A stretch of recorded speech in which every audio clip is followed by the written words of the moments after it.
Recording in progress.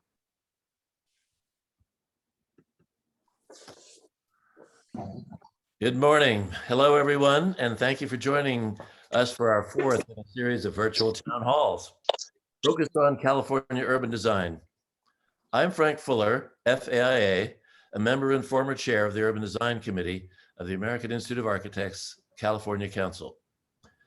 Before I introduce our moderator, Stephanie Reich, AIA, I have just a few housekeeping things to note for you. First, today's session will be recorded and made available both on AIA California's website and YouTube channel shortly following the event. Discussion qualifies for AIA learning units. For AIA members that stay for the duration of this presentation, AIA California staff will submit you for AIA credit. The learning units should appear on your transcript within 2 weeks. Elizabeth McDonald, who is scheduled to be on our panel, unfortunately will not be joining us today due to a very urgent matter. And finally, following our short presentation by each of the panelists, we will open the floor for questions. Please use the Q&A feature located in the upper or lower menu bar of your Zoom with questions for our panel. So we're glad you could join us today for AIA's California Urban series of relevant conversations concerning livable cities. As cities across California look for solutions to help ease the housing crisis, boulevards in Los Angeles, the Bay Area, and beyond are fertile ground for this transformation. Investments in public transit and light rail are poised to shape this vision. Here this morning, have an urban designer, a planner developer, and an architect propose to implement this strategy using the boulevard as a lens to discuss the future of our great urban environments.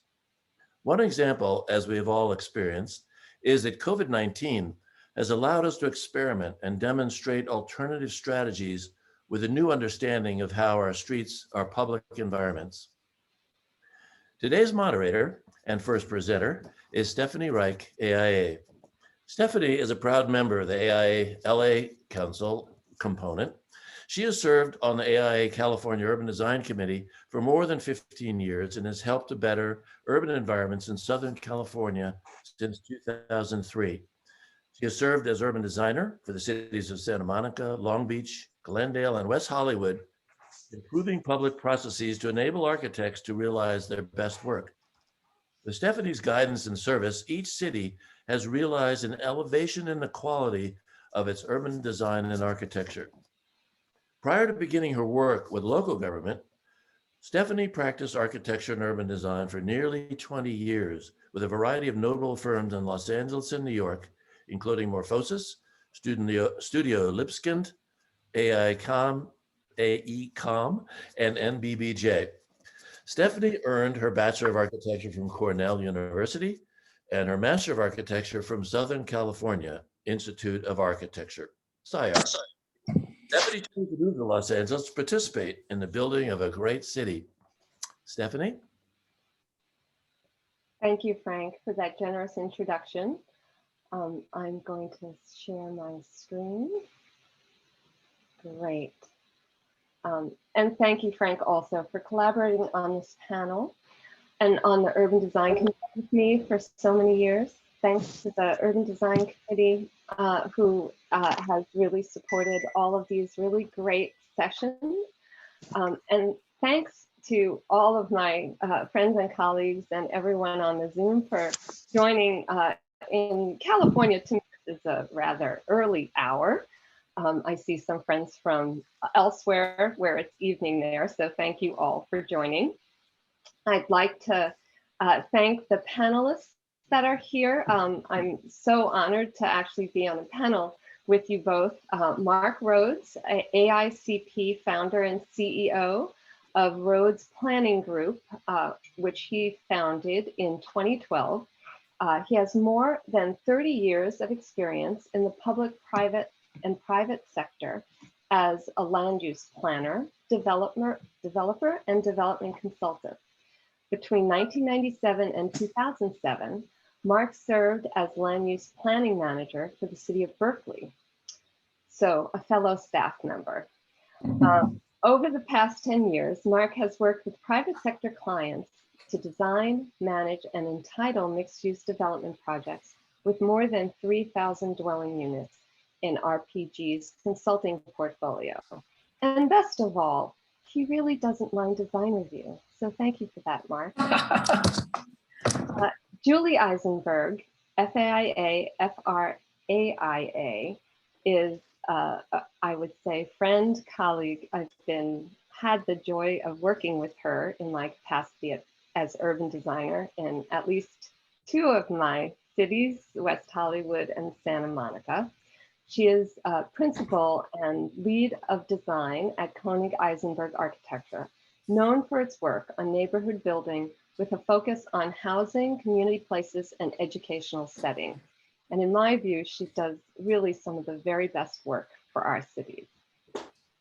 With Julie's leadership, the work has earned over 190 design, sustainability, and preservation awards, and has been widely published in the US and abroad. Julie teaches and lectures around the world and has shared the practices, interests in influential monographs such as Architecture Isn't Just for Special Occasions, one of my favorite titles, and Urban Hallucinations in 2017. Most recently, Julie was recognized with the 2021 American Academy of Arts and Letters Architecture Award. So congratulations for that and the other 190, Julie. So I just want to get us started with some big picture ideas. This is going to be a slightly different format than a lot of the Zooms that you've participated in because I will present a little time. Sorry.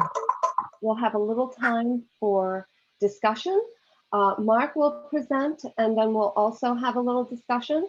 And then Julie will present, we'll have a little discussion. And if you could actually put your questions in the chat so that I can see them, and I'm sure they will be better than the questions that I have prepared. And I'll try to include them as I moderate this very lively panel. You wouldn't know it, but with the 3 of us, it will be hard to keep our conversation to just an hour and a half. So let's go. So you all know what a great street is. It's one of the big things you think about when you plan a vacation or choose where to go for dinner, shop, or locate a business. On the left is a shot of Santa Monica Boulevard in West Hollywood. Okay, so I'm just gonna say all of these pictures are in the before time, so please don't get any COVID PTSD. So on the left, the amazing Santa Monica Boulevard, which has building design, signage, outdoor dining amenity, presents an attractive, lively appearance. Here, I'd like to acknowledge my dear friend, John Chase, urban designer who preceded me in the city of West Hollywood, Hassan Hagani, who I worked with in West Hollywood and Glendale, who was also beloved, Pat Smith, Gay Forbes, and many others who worked to wrest Santa Monica Boulevard from Caltrans and made it the center of West Hollywood. So that was a big transformation for the city. The image on the right-hand side is another beloved site, our great Lincoln Boulevard in Venice, California. Now it's been updated since this picture was taken. This is near the intersection of Rhodes and Lincoln, with buildings set back with parking and pole signs between the street and outdoor dining. Notwithstanding how great Thomas and Fish and Chips is at this location, where would you rather have lunch? So here we look to, very often, we look to European boulevards and Haussmann's Paris as the sort of pinnacle of boulevard design. And I really love this quote by Louis Kahn, which Mark Winogrand uses in his presentations. A street is a room by agreement. And the common of buildings create a street that is strong, unified, and memorable place that people visit from all over the world. A couple of other views of the Champs-Élysées. where what's really interesting is that it is actually a very auto-oriented boulevard, but the very wide sidewalks and tree-lined streets that have enough activity for retail, and if you can see lots and lots of people on the right-hand side, that makes it a really fabulous street to walk on. On the left of the screen is Greenwich Village, and on the right, Fifth Avenue, New York City. Both of these are just less than a mile from each other, but each provides a very different sense of place. On the right-hand side, you'll see the step backs that were done in the code in the 20s in New York that allow sunlight to get down to the ground, notwithstanding how much architects hate setbacks. That zoning code was a really great tool that helped shape the profile of buildings and really give life to the boulevards in New York. A sense of place is really important. It gives the community a sense of identity, fosters pride of place. On the left, Union Square in San Francisco. On the right, these famous San Francisco streets with the streetcar down the middle, transit being a really exceptionally important part of the boulevard, because you've got to get people to the boulevard in order for it to be lively. Another way to do that is build housing right there, and we'll talk about that. Other images of San Francisco, the density of these images is striking. On the right-hand side, even the low profile of the buildings belies the density of that area that does appear to be appropriate for the hillsides, very different than the sloping streets of downtown San Francisco. Moving to Boston, this is another example of, it's a much more giant transformation, I have to say, than the one in Santa Monica Boulevard in West Hollywood, with the largest infrastructure project ever in the United States. It transformed Boston with a series of green spaces named for Rose Fitzgerald Kennedy, which possess components of the Great Boulevard Park, throughout, green space throughout, which really is reminiscent of the Emerald Necklace. And there's great overall urban design in this single tremendous infrastructure project. Moving to another substantial transformation, Octavio Boulevard, the sense of place, sense of identity, builds community and fosters this pride of place.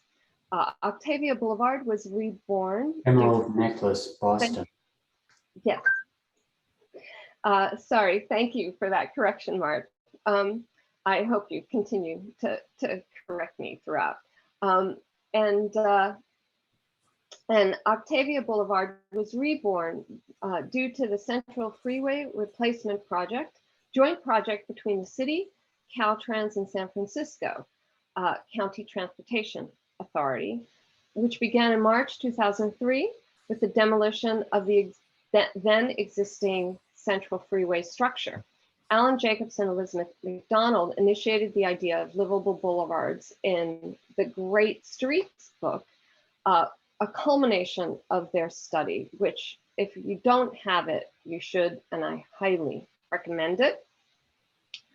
That concludes that boulevards can also be great places in the US, although very different from European boulevards. The new Octavia Boulevard is one of their many projects, is visually appealing and pedestrian friendly, thanks to generous landscaping, side lanes for local traffic, parking, special considerations for details like views from side streets and pedestrian amenities.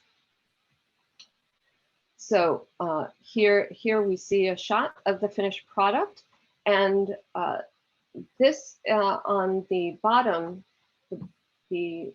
slide, it really has an idea of the boulevard as the greenway which goes throughout the city. And no great boulevard is great without places to play and pause, as in this beautiful park that has been reclaimed from the previous transportation infrastructure. Incremental interventions can also make a tremendous difference. Here are two examples of parklets for outdoor dining that we've seen proliferate all over the world, and particularly in Southern California, where it's a low cost, high impact intervention, which has during COVID allowed for the survival of many businesses and for all of us to still get a little bit of a sense of community, even with our masks on. Here in the heart of Venice on Abbot Boulevard, multiple scales and eras coexist. In my view, I love this place. It was my home for a couple of decades, at the detriment of the street wall. Larger scale buildings, even on this not very wide street, may help better define the street wall and improve the pedestrian experience. The trade-off is that all these fabulous little shops that are beloved by Venetians have the potential to go away. And then there's the whole question of gentrification, which we will not be able to touch on in this panel because we only do have an hour and a half. Here are some sketches from the fabulous book that I mentioned by Alan and Elizabeth. If you don't have a copy, you should get one. And so how does it feel when you're walking down the street? Is it sunny or shady? With global warming, we will probably want to go on the shady side of the street soon. Do you feel safe? Can you stroll in conversation? Do you have to pay attention? Is there a lot of visual clutter? I'm going to run through these next slides very quickly because I'm much longer than I expected to be. Sorry, everyone, for that. This is an example from Santa Monica, one of my favorite projects, an early project of Frank Gehry, the Edgemont Complex, which has a really interesting relationship to the street and also open space in the courtyard, which is on private property. Other examples of what a really great street might be, what are the components? Broad sidewalk with consistent trees and lighting, interesting shops and signs to look at as we walk along. Some of my favorite buildings that are making Santa Monica or transforming Santa Monica Boulevard in West Hollywood. On the left are Hancock Apartments by our very own Koenig Eisenberg. And on the right, Sierra Bonita, Patrick Ty architecture. I really do love these buildings. I think they're great on the boulevard. The street wall is terrific. It creates a lot of activity on the street. I wouldn't mind if they were a few stories taller. So how do private developments and buildings help enhance the city and contribute to these aspects? That will be one of the focus of our discussion today. We like to make sure we provide activity at the street level, help create a place where we have something to do, enjoyable to walk past people, compatibility with the surrounding context. And excellence in design improves the quality of the built environment everywhere. This is one of my favorite slides. I think it was probably developed by Kate Diamond. So thank you, Kate, if you're here. Not every building has to be like Frank and Ginger's in Prague. It should be a good citizen. And sometimes infill buildings need to be quiet. Here, the image below shows that each building has a variation, but there's a scale, and the ensemble creates a really lovely place that has a sense of identity. So that concludes my, I'm sorry, very long presentation. And I'm wondering if Mark and Julie we'd like to have an initial thoughts before Mark, you dive into your presentation.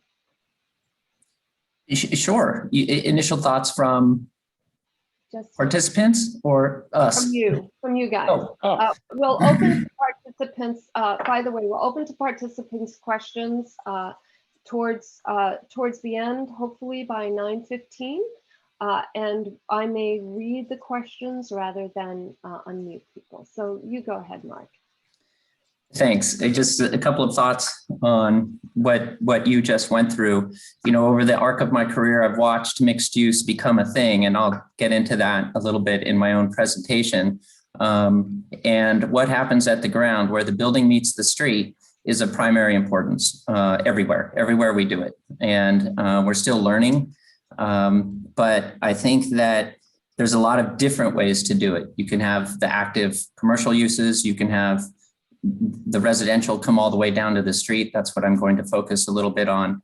But either way, you know, transforming our cities or suburbia is what we're about right now. And we've got some opportunities to put some really great design type standards in place statewide and in our different jurisdictions.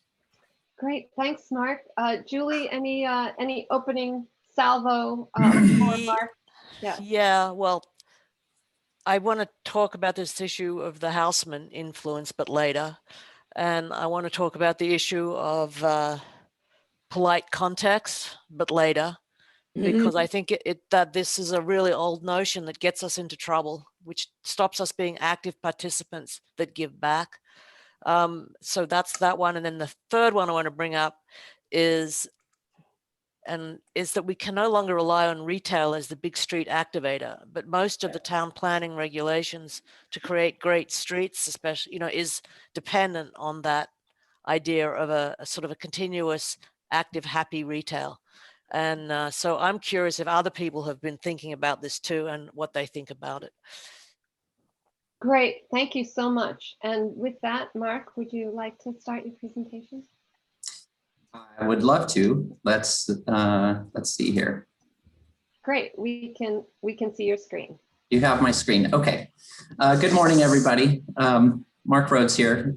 And again, with Rhodes Planning Group, I've been practicing in Berkeley for a long time now, both publicly as city planning manager and privately now as developer and development consultant. I am that odd practitioner who combines these three bullet points into one. And if there's any real thing that's marked the arc of my career, I would say it's implementation. And, you know, that has focused on housing implementation in particular for the last 25 years or so. This is a picture of a building that I have under construction right now in Berkeley near the downtown. It's a simple 4/1 with some cool architectural elements. It's got a perforated metal rain screen on the front that looks like trees from a distance with the copper. And this is, you know, Stephanie said that I don't mind design review. I actually like design review if you can use it effectively and if you have a design review committee that isn't gone off the deep end, really. All of our projects turn out better working in concert with the design review committee. So today's topic, you know, in my opinion, as a longtime city planner and developer now, is that residential boulevards are a necessary component of our efforts to do lots of things: create good housing, have transit orientation, have active streets. But as we have already started to touch on, we're sort of stuck in this mixed use mode.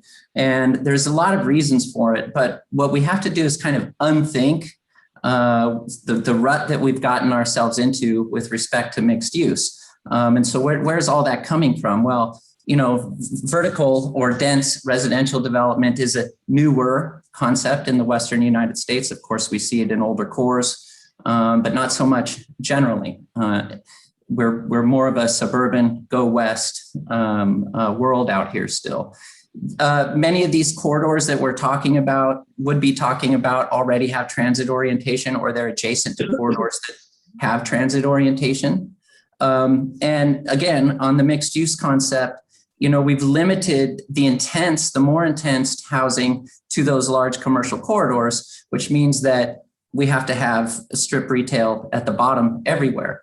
But the other thing that these sort of mixed use liners do is they protect low density residential neighborhoods. And that's one of the concepts that we have to start veering away from, that we're protecting low density neighborhoods. We've got to upzone low density neighborhoods. And we'll talk about transitions as a tool in a minute.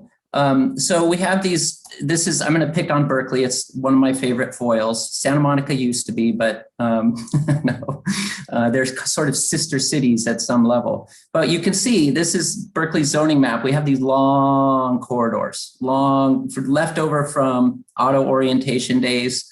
Much of the Western United States was developed after automobiles became a big thing. So these long corridors reflect that old auto orientation. We're still fascinated with that mixed use. Again, we love our cars. But one of the things that we really need to bore into, and I've been doing a little work with Frank Fuller in Newark, and many of you folks are doing it all over the place, is standardizing good boulevard design.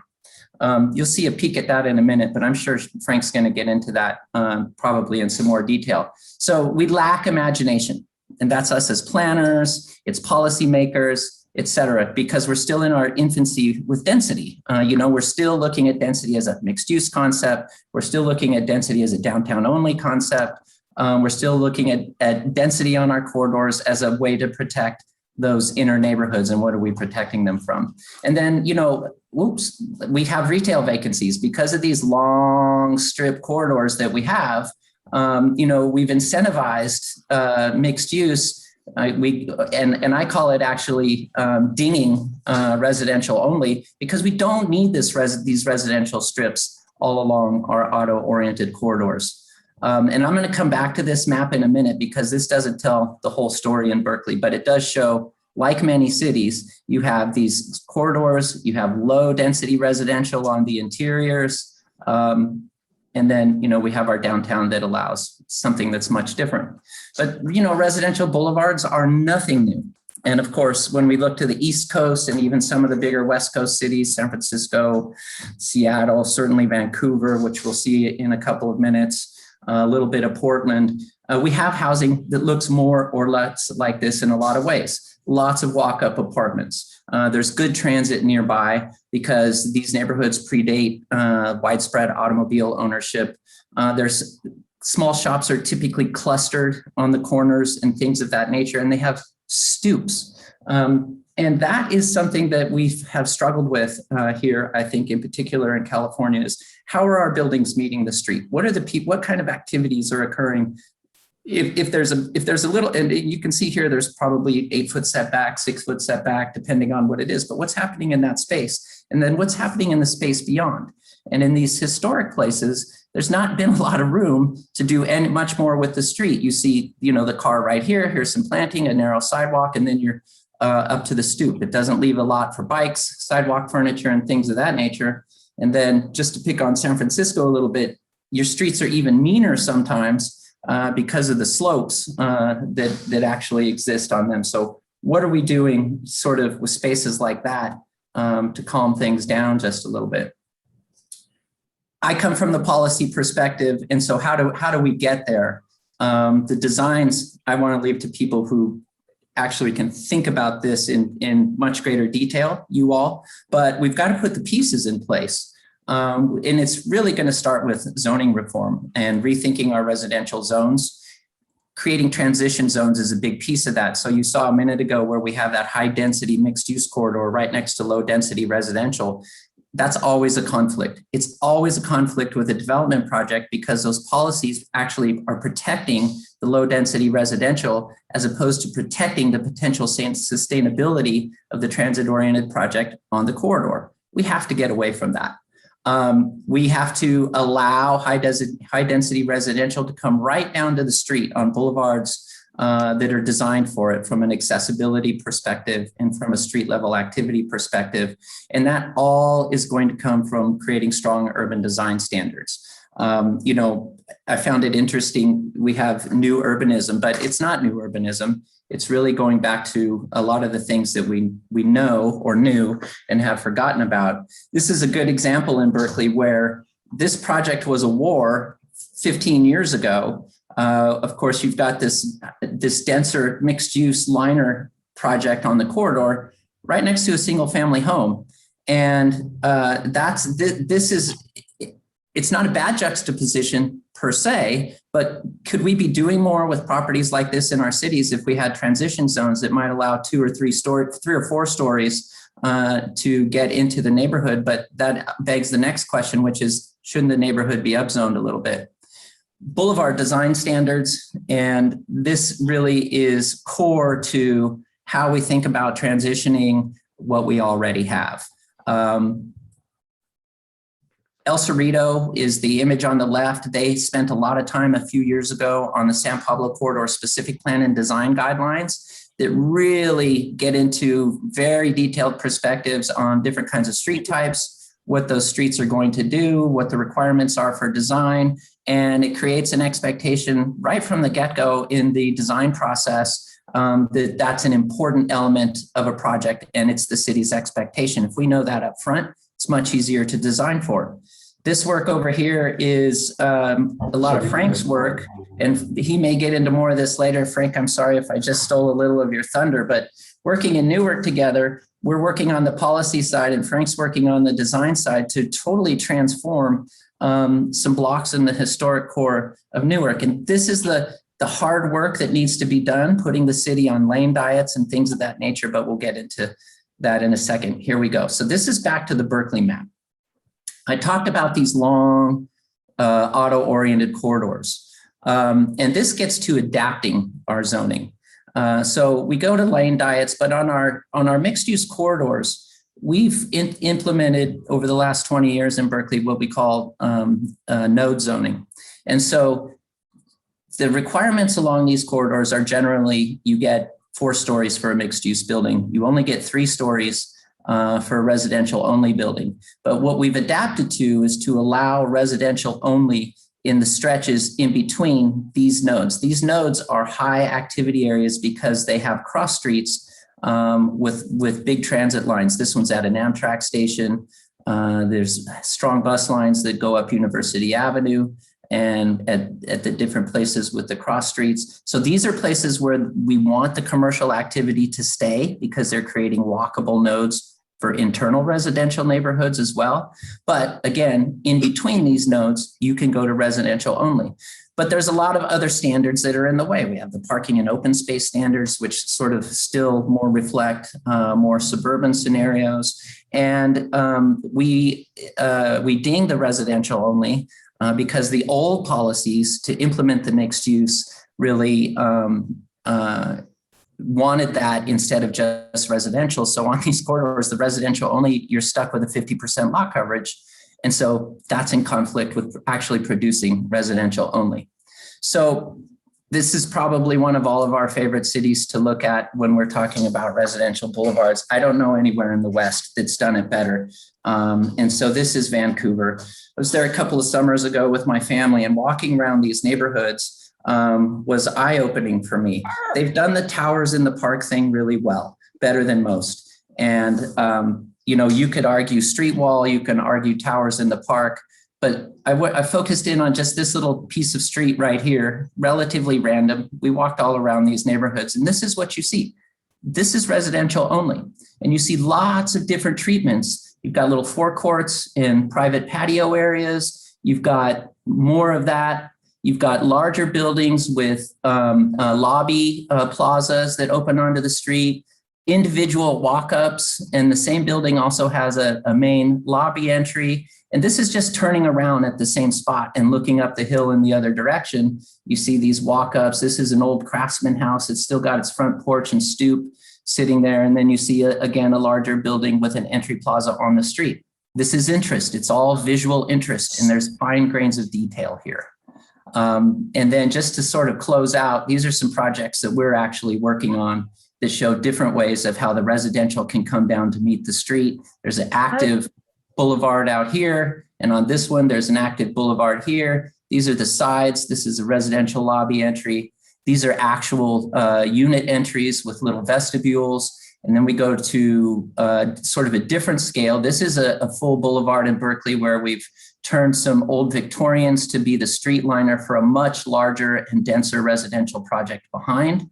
And then this is just a pure residential project that reflects a plaza area with a little bit of setback for folks to enjoy on the ground. But, you know, if I have really anything to offer here, it is we've got to dig into our policies. We've got to unthink our notions about mixed use and how we can accommodate denser residential neighborhoods because we have the ability to design them as well as they need to be. Well, thank you, Mark. That was really a very thought-provoking presentation, and I love that you demonstrate the policy with the zoning maps, something that I have to look at every day. So I have a bunch of questions for you, and we have a lot of great comments and questions in the chat.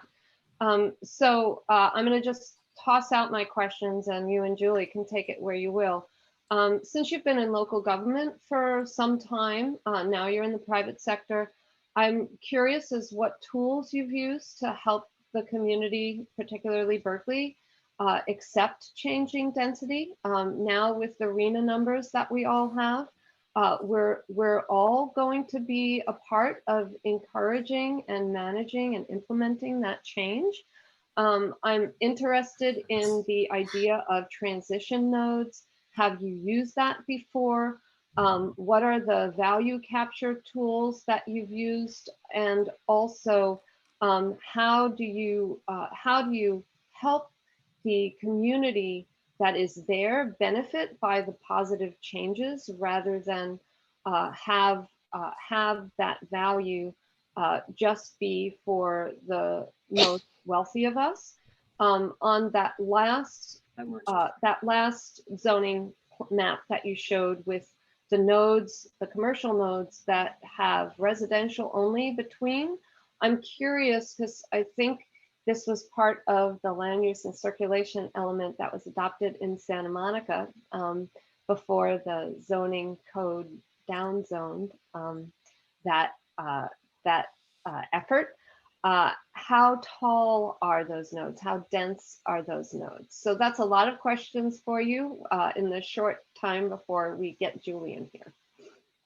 Well, that gosh, I almost don't know where to start. You just asked that those questions are my career, and you know, we fought the density wars in Berkeley during my 10 years, and I actually had to break what I would refer to as a neighborhood decision-making model in Berkeley that had stifled housing development for 30 years. Between 1970 and 1997, when I became the city planning manager, Berkeley, listen to this, folks, Berkeley built a net of 300 new dwelling units, 27 years, 300 new units net citywide. And that's because every time a project got taken up to the Zoning Adjustments Board, it had to stop in with the neighborhood groups first. And neighborhood groups, of course, hey, we're not against development, but that's too big and this isn't the right place. And of course, that was the story for every single project. And so we started leveraging state density bonus law early in my career at the city because Berkeley had an inclusionary ordinance and those inclusionary units triggered state density bonus law. So the combination of the protections in state density bonus law, the legislative protections, along with the additional building intensity that you could get, changed the game in Berkeley. It made projects slightly more feasible to actually build, but it was the protections that became really important. And so I wouldn't say that the neighborhoods or the public ever actually came along, but what we told the city council was, you can't make the findings to deny this project pursuant to state law. And these are long conversations I had with the city attorney's office, and we had to tell the council several times, if you try to deny this, we think that the applicants have a case against us. We will give them their building permit at the end of the day and pay their attorney's fees. What do you guys want to do? And so it wasn't until really the YIMBY crowd started to rise up, that the culture started to change around new infill housing development. People started to get excited about what change implied in some of these cities. And we started working on stronger legislation, the stick side of housing enforcement, along with the RHNA numbers. And, carrots just don't work for cities that don't want to anger their constituents. And so there has to be some repercussion in the statewide legislation in order to get this housing bill. So what we give back to the community for these projects, first of all, is a better activated corridor and more people on the street that provide eyes and ears for security and to shop those small businesses that are still trying to hang on in their auto-oriented retail strips. We provide high levels of affordable housing and housing mitigation fees.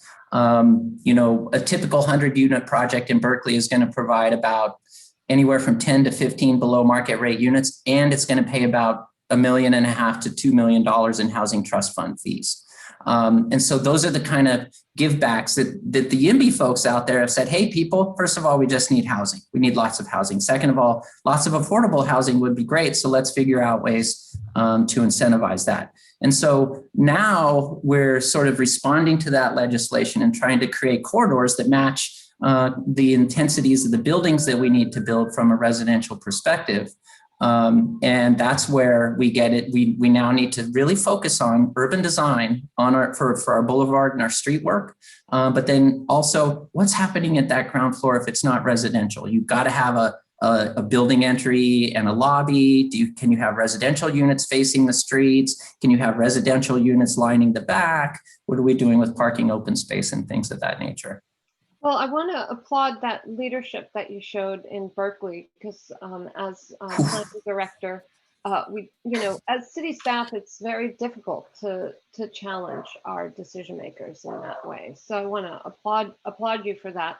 And I see that Anne is challenging your idea of standardizing the boulevards. So finding a balance between standardized boulevard design and the kind of unique kind of cacophony that we get in certainly in Southern California cities.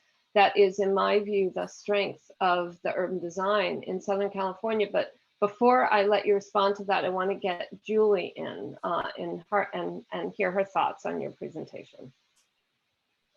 Well, it was really interesting. The idea of nodes hadn't come to me before. I wasn't paying enough attention, but I like the way that modulates the idea of the long boulevards that we have moving through the LA area as well.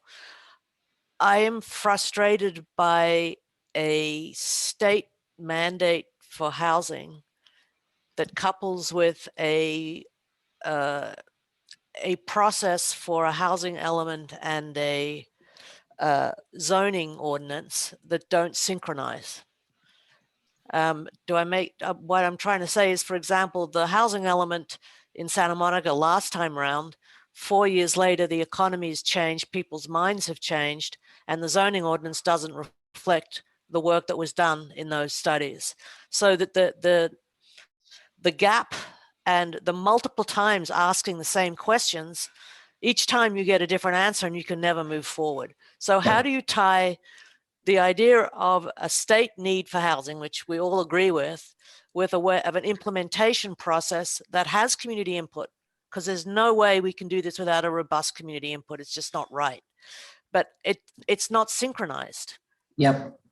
And nobody has learned that lesson harder than Santa Monica, among others. But Santa Monica really took a beating a few years ago, didn't it, at the polls? We, as a member of the California Planning Roundtable and our work with legislators and the American Planning Association, for the last 2-3 years now, we believe that fundamentally a policy or design process has to include its implementation at the same time. We can no longer rally the troops for a long policy process and then re-rally the troops for the zoning implementation or the design guideline implementation. It's a terrible loser. And we've seen it time and again across the state where, you know, your constituency 2 years later, when you're trying to adopt the zoning implementation is saying, oh, wait a minute, we didn't mean that. And you've lost all of your steam. And so while you're doing that policy, you have to start writing the implementation as well. And that's what we're doing in Newark. We're writing a specific plan with the policies, but we're also framing the zoning to match what that specific plan is trying to do. We did it with the downtown plan in Berkeley. If you're going to be spending money from the state or anywhere else, it has to come with implementation, not just a policy promise, because that's a book that gets put up on the shelf and forgotten about by many. On the boulevards. That's a really great so that's a really great solution. So all of us who are now scurrying on our housing elements, and I want to give a shout out to all the folks here that are on the West Hollywood Technical Advisory panels this week. Thanks for joining during this very busy week for you. What's interesting and a real challenge that you set for us, Mark, is that while we're really racing to do our housing element, I mean, because the timeline that the state has given us is so short. Yeah. It'd be interesting to see how possible it is to embed implementation into that housing element at the same time. And I also want to give a shout out to the Santa Monica City Council, which is focused on increasing the density in the low density neighborhoods as a way to begin very slowly to start to remedy the effects of redlining that are very present in the city. So, absolutely. So I think that was really an important point. And now I am told that, Julie, it's really time for us to see your fabulous presentation. Ah, I see. Yeah. So If share you're ready, screen. Yeah. and I want to thank Angie for all of her great comments and questions. I haven't yet had time to read them all, so I'm saving the chat.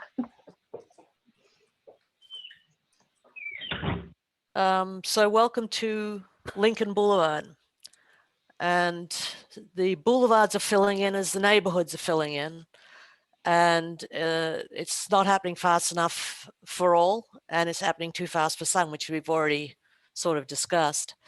You're looking at the Arroyo Apartments, which is an affordable housing project that we just completed in Santa Monica. And you're looking at Lincoln Boulevard, that iconic commercial artery that is filling in on all sides. And my picture's already out of date. So go back and have another look. So I refer back to Urban Hallucinations, which was written as we were going up to the last election cycle before. And it was trying to get an understanding of the community dynamics and the needs and put them together. So in that book, one of the things we did was take a look at post-war housing typology, so we understood the context in which we were building.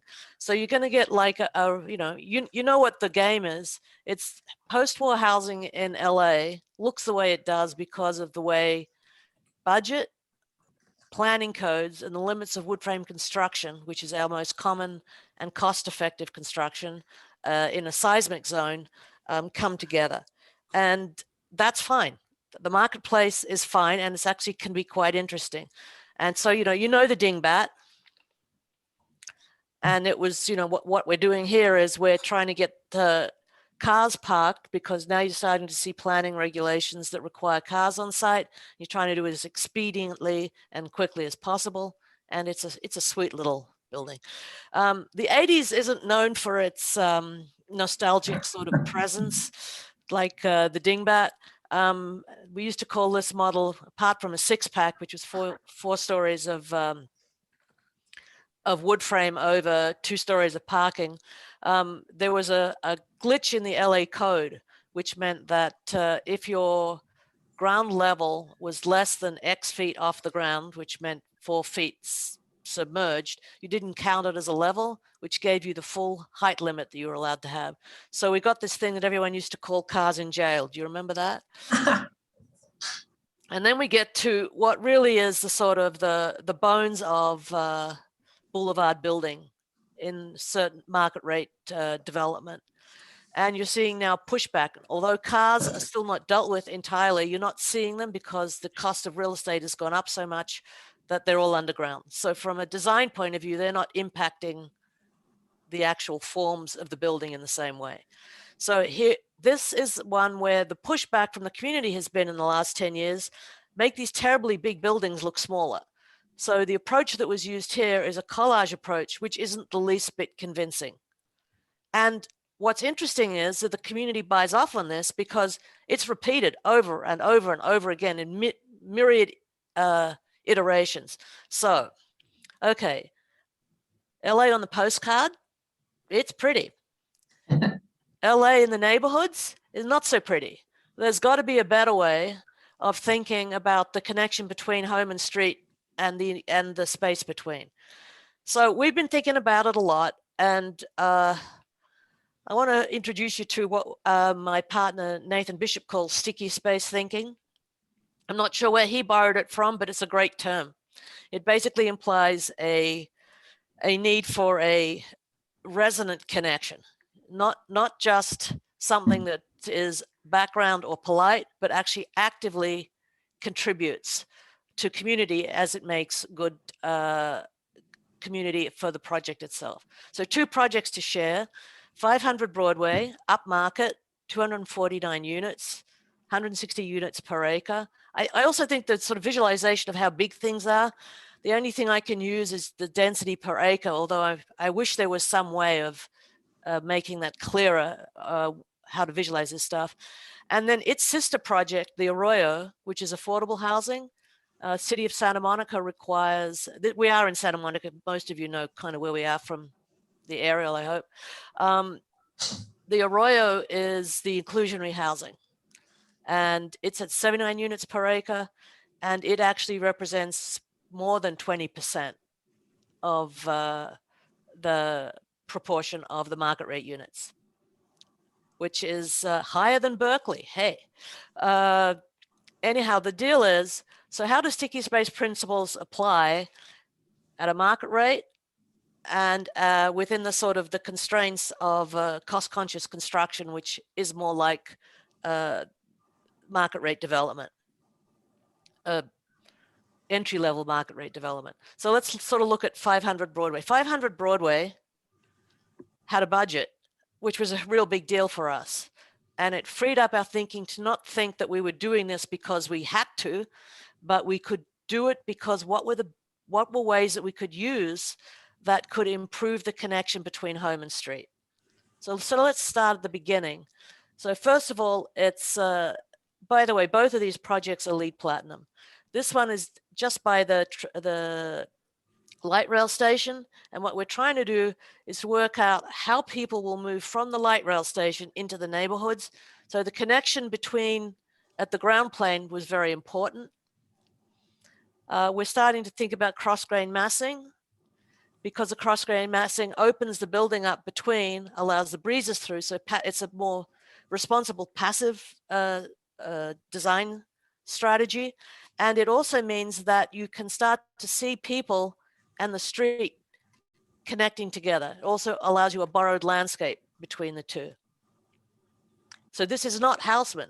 So this is where I come back to Stephanie's thing, is if all we're allowed to do is walls, is street walls with courtyards behind, we're screwed. We have to allow for more flexibility in zoning, which to a certain extent, Stephanie and others helped us at the city to get this entitled. So we did the usual thing, you know, what can you do? The height and density thing, the Goldilocks. We ended up with the 84 foot. There's also no correlation, as you all know, between planning limits and construction economies. So that 1 foot, if it was 85 foot, how much easier that would have been, I cannot tell you. Hank, my partner's on this call, and you can ask him about it. But truly, these make for foolish intersections which make construction, affordable and market rate, more expensive for no good reason. So here's the issue. Here's the courtyard massing that all of our regulations around LA and probably up wherever you are favor. And that's internal courtyards, a street wall, and wedding cake massing. Yes, Stephanie is right. Wedding cake massing is not something that architects love. And it no longer feels as relevant as it used to, because roofscape is incredibly important space because the real estate's too expensive to throw away. And you need room for both uses, and you need room for photovoltaics if we're serious about bringing our carbon footprint down. The other issue that comes up is, how does a city represent a public interest when you can't measure something? So here is the courtyard massing, and the city requires public open space, which is a great idea. But to be able to measure it, it's much easier if it's conceived of as a pocket park. If you start to conceive of it as a string of open space that contributes to retail space, are you just giving your space to the retailers, or are you making space for the public at large? It's an interesting question and really difficult to solve. So there you sort of get it without it moving along, and you can see what the gaps between the building start to do in terms of that sense of connectivity. And you can see what the idea of a linear open space, whoops, I didn't know that they kept going like that. Let me go back. Stop, behave. There you go. What you could, fine. It's just like my children and my children's children. It's sort of, you can see what adding the linear space does to the idea of sidewalk and open space. Now, that was especially useful, I think, in this location, because the existing ficus trees, which many in the community loved, could not be removed, and they eat up the sidewalk. So expanding the sidewalk under the undercroft of the building does a lot to add to a sense of open space. So as you can see, this was a thing where these ideas about how you make connections to the city start to, we really sort of become much more conscious of what we were doing.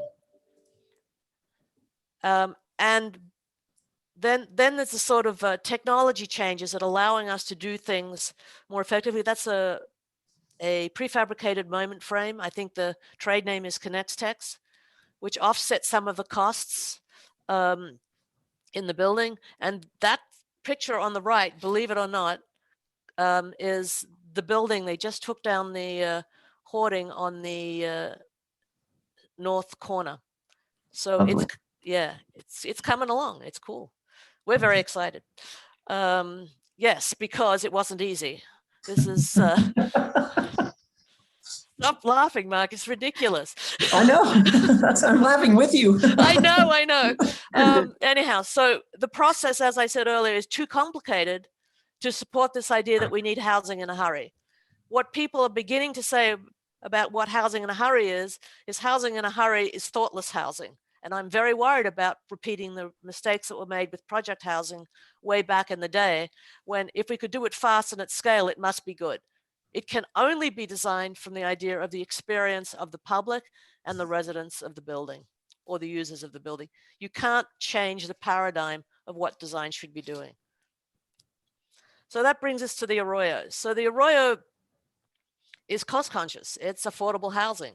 And it was done with a very conscious idea about sticky space thinking, because it actually was designed after 500 Broadway.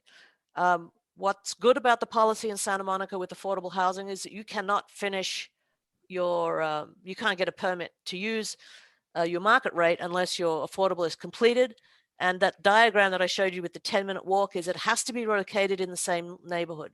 So for those of you who worry about, hey, wait a minute, this isn't just taking poor people and separating them out so that we don't see them. This is not that kind of policy. And I think we have to get over this thing that it should all be in the same building, because a good neighbor can be anybody. And yeah, it can be in the building, but it's a sort of a, I don't know, an immature ideal of us all living together in a way that doesn't match the way housing is built or financed. And if you can change the financing in the building, that would be great. But I have more faith that allowing it to happen on more sites is probably the easiest path to success and to accelerating production. So here we are. So it's cost conscious. So the thing that architects know who work in cheaper construction is it's the time where you have to work out how to work out with the, here we go, do go back to Houseman, the elevation that has cutout openings, not continuous openings, because it's the only way to economically get the shear wall that you need in place. This one has a sort of a ripple gesture because it was on a site that was an old Arroyo. It uses sunshades to add ornament, and it has a couple of sort of small gestures in form. And yet it was built, it was originally an Arroyo site. It was the dismantled train track that came from LA to the beach way back in the day, and that was dismantled in the 50s. And then, of course, if you talk to contemporary engineering, you need the infrastructure. So why not take an Arroyo and Dave. close it? Hey, it's Chadwick LA Pines for Hi, Dave. Oh, no. So it has a 9-foot stormwater channel running through the middle of the site, which was part of the reason it was cost effective for a affordable housing developer to buy. And you know how these affordable housing things work when they're inclusionary housing. You generally bring in an affordable housing developer to work with the market rate developer because they're responsible for keeping those units for their target market. So this was developed by Community Corporation of Santa Monica, who are a well-known and respected affordable housing developer who have always been inventive and fun to work with. So if you trace the paving in the middle, that's roughly where the drain is. But what was wonderful about this is it allowed us to have space in ground at the sides to put in-ground planting of trees, which in the long term is very important. All of the parking for the building sits under the north wing, which is at the top of the page. And so in a sticky space thinking, if you were talking about the, what do you call it, 500 Broadway, the issue was how do you get views to the street? And the cross grain and the angled windows were the way to get that added value. For a community of people who are stabilizing their lives and large families, the design of the courtyard space itself is the key. And that's the anchor in this residential community. And we took a lot of time to plan out that space and to work out how to give optimum, what do you call it, opportunity for social interaction and gathering. Oh, don't you like, I forgot to, never mind, we're going to skip that because it has notes to myself. And then sticky space to the street. If the boulevard is densifying, the cross grain massing applied here provides borrowed landscape back to the street. This project does have residential uses down to the street on Lincoln Boulevard. It's actually the community room at the front. And the feeling of that courtyard as it's beginning to grow in this picture. And then sort of devices that you can use that change the dynamic. So you can add more staircases to comply with fire life safety exiting, or you can actually do bridges between buildings. What's interesting about bridges in climates like ours is that it makes a stronger connectivity from upper levels to lower levels. And I should show you some shots, which I couldn't find, of kids playing from the upper bridge down with their friends at the bottom in the courtyard. And sort of walking you out.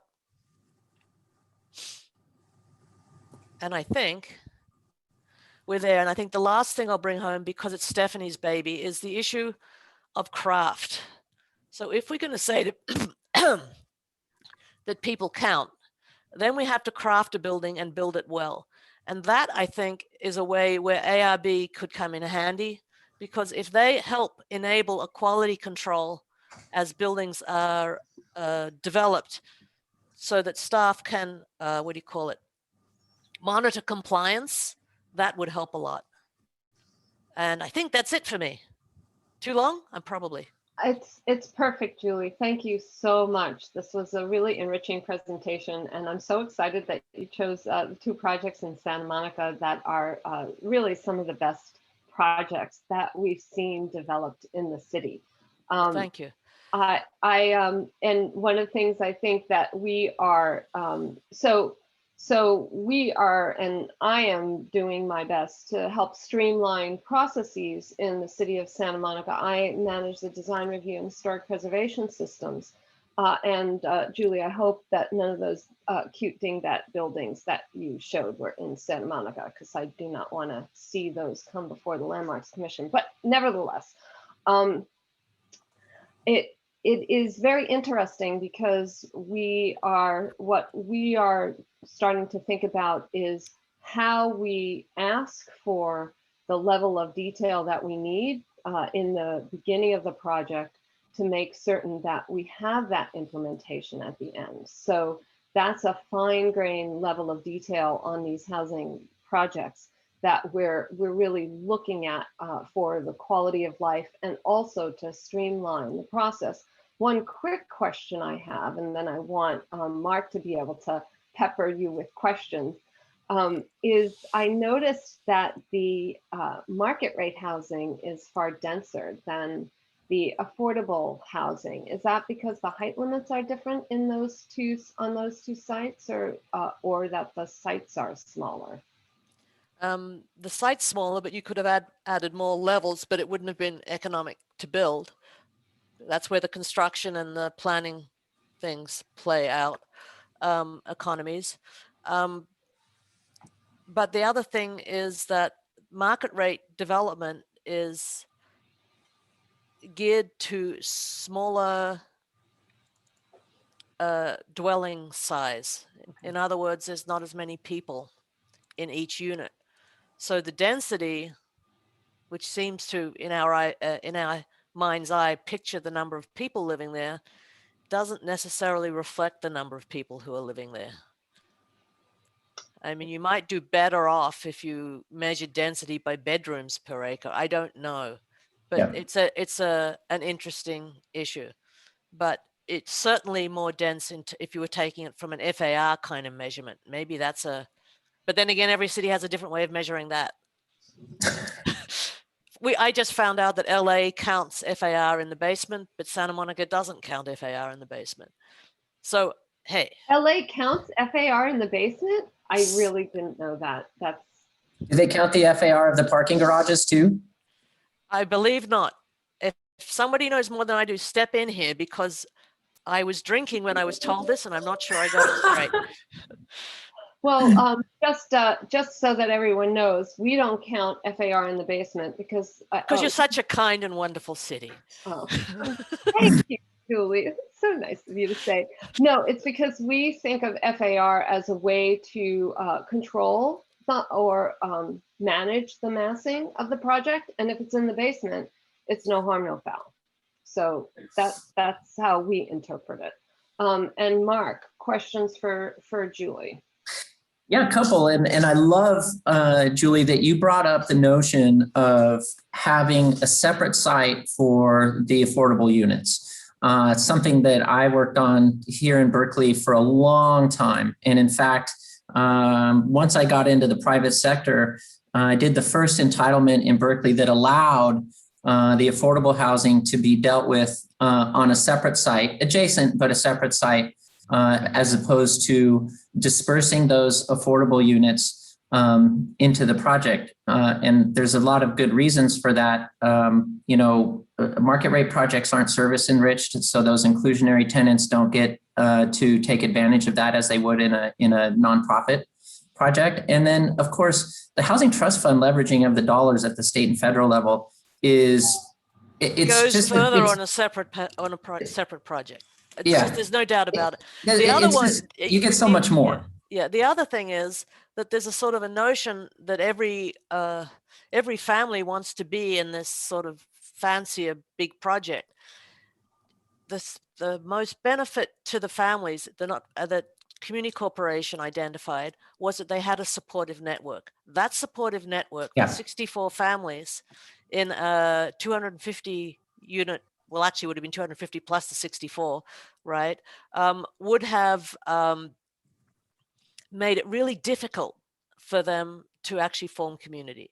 So we have to start reassessing what we think we're doing with these goals, because they're good on paper, but not necessarily in Right. place. So We did Julie, we have an answer to you. LA doesn't count FAR for basement and provides up to 400 square feet of exception for garage at grade level. So they're not as insane as we may. Oh, think. good. Thank God. Thank you. Did that Julie, come from I- Hank? That quick that came from Mir Gaskari. Julie, quick question for you. The catwalks, the exposed bridges between the buildings. Did your fire marshal allow you to use those catwalks as part of fire egress? Because we're always told that you can't exit a building, go outside, and then go back into a building to get down to the ground. I'm not the code expert in our office, but yes, you can, but it's to do with how you treat the hallways, and that I've got to get someone with more technical skill than me to explain why they do that. Yes, because you're right, you can't go inside and out. So I'm trying to remember, but I can't. And how hard was the arm wrestle, if there was one, with the city around dispersing the pocket park space across the frontage to create? I mean, that was an incredible street frontage. I don't know that I could conjure one up better than that at all. It was gorgeous. And how hard was that to do with the city? Stephanie should answer that. It's It's more planning than it was ARB, but it meant rethinking things, right? Yeah, I have to say that I was only involved at the tail end of what was a much too long process to get to entitlement on that. So I'm not sure, and maybe Hank knows, I'm not sure what a fight that was. I don't think that was a challenge, that particular piece of it. I believe that was counted as open space fairly easily. I think there were other challenges with the process, and some of that has to do with the disconnect that Julie mentioned, where we had a land use and circulation element that was then that was the zoning code was adopted much later, and during that interim period, anything in the city that was above 35 feet required a development agreement. And so this was a development agreement project. Again, I was not at the city at that time, so, and I didn't have anything to do with that decision. But that decision led to, a very long process for this project. And I'm particularly glad that the development team hung in there, and we have, as a result, a beautiful project. We did have some beautiful projects that were entitled go by the wayside because a project just can't last that long for entitlements. And I want to thank my colleague, Laurie Hallows, who's in London, for giving us an example of different ways to calculate density calculations, because they calculate by bedroom. Oh, they do. Interesting. Yeah, so that's something for all of you in our task forces. And thank you to Rona for your very insightful comments. And I want to amplify what Rona says, that the more architects are involved in decision-making and in contributing to all of the policy planning and the task forces that we have, the better our policies will be. So thank you all, because many of you I see in our task forces in West Hollywood and Santa Monica. It's hard enough to be an architect, and we actually really appreciate the time that you spend with us, educating us and helping our policies. So we have a few more minutes before Frank does some closing remarks. Mark and Julie, I'm going to each give you two or so minutes to rant. Oh, Boy, it would have been nice to have notice for this, because I can rant with the best of them. Julie, do you want to go first, or? No, I haven't had enough morning Okay. yet to rant well. Oh, maybe it's something I was born with. Yeah, I'm impressed.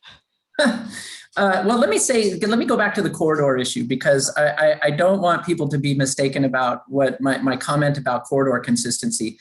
A corridor is its own space. It's unique, more or less. And when I talk about consistency, I'm talking about bike lanes, pedestrian paths, transit, where the street parking is going to go, street furniture, and things of that nature. You can't have inconsistency necessarily in those topical areas on a single boulevard. Another boulevard in your city might have a different approach to it, but for lots of reasons, a boulevard needs to be consistent in its sort of infrastructure approach. What happens on the private property side should be far less regulated. We should regulate somehow good design, but no consistent approaches on a per project basis in board of the public right of way. So I wanted to be clear about that. Secondly, I really can't. Cities that continue to press inclusionary housing as a required component within an otherwise market rate project are really parroting a NIMBY meme at this point. The social good construct of inclusionary zoning has been refuted by the affordable housing project developers all up and down the state.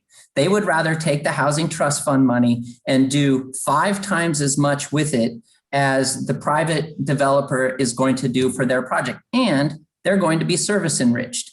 And because they're a mission-driven nonprofit providing that housing, they're not going to try to evict you when you miss a rent payment or two because you've got difficulties with your employment or your family or what have you. Is it also in perpetuity then? Yes. And see, that's the other thing. If you've got a density bonus project with its affordable inclusionary units, depending on the inclusionary ordinance, they're required forever. But if it's just dependent on the density bonus law, they're only good for 55 years. So there's a difference there, and the nonprofit's going to keep it forever. And in Berkeley, we're getting about, oh gosh, I've done graphics and pieces on this. We're getting about 100 units out of the Housing Trust Fund money for every 20 units we might have gotten out of an otherwise market rate inclusionary project. And the difference is huge. So, Mark, and this is probably a topic for a question for maybe a follow-up panel. One of the things that I think is always a challenge, particularly with rising construction costs and land value, is setting that price for the unit, because we've never been able to get the number of units that we anticipate from that fee. So that's maybe a challenge for another day. Julie, have you thought of a rant before I call on Frank to close us? Because an hour and a half is a long time, and I want to thank everyone for hanging with us. I think I'm good. But Julie, anyone who wants to do a rant with me, I've never known you to come on, get her a cocktail. This is not you. There's lots to talk about. I would add one thing to Mark's comment about the affordable housing. I think the Santa Monica requirement of having it co-located, meaning in the same neighborhood, is very important. It can't be just put down to where the cheapest real estate is, which Absolutely. Then puts pressure back to how you make that land available to them.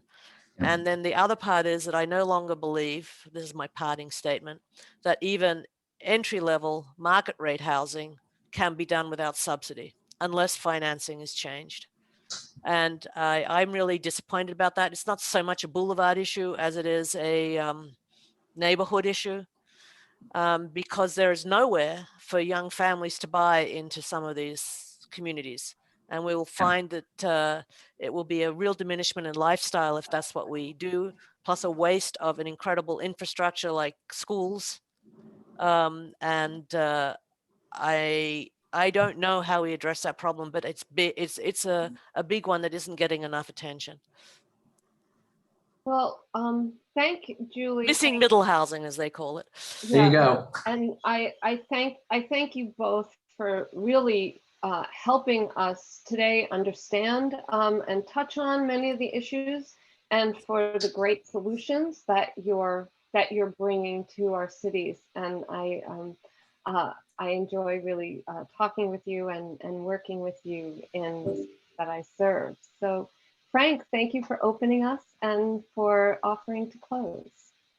Very welcome. And I have to give us absolutely small rant myself, because one of the issues that was brought up is that retail, which was always asked for to be on all the bottom floors of all the boulevards, is it's a problem for the US. There's 5 times as much retail per person in the US as in the European Union, for instance. 25 square feet per person as opposed to 5 in the European Union.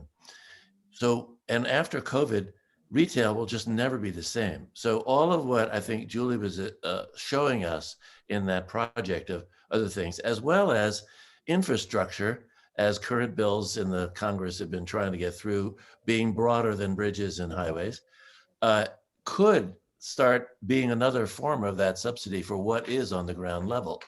And I think this is really important, because what activities are on the ground level, whether it's residential, like Mark talked about, or something else, is probably not going to be retail, certainly now after COVID. But having ranted a little bit, I just want to thank Stephanie, you and Julie and Mark.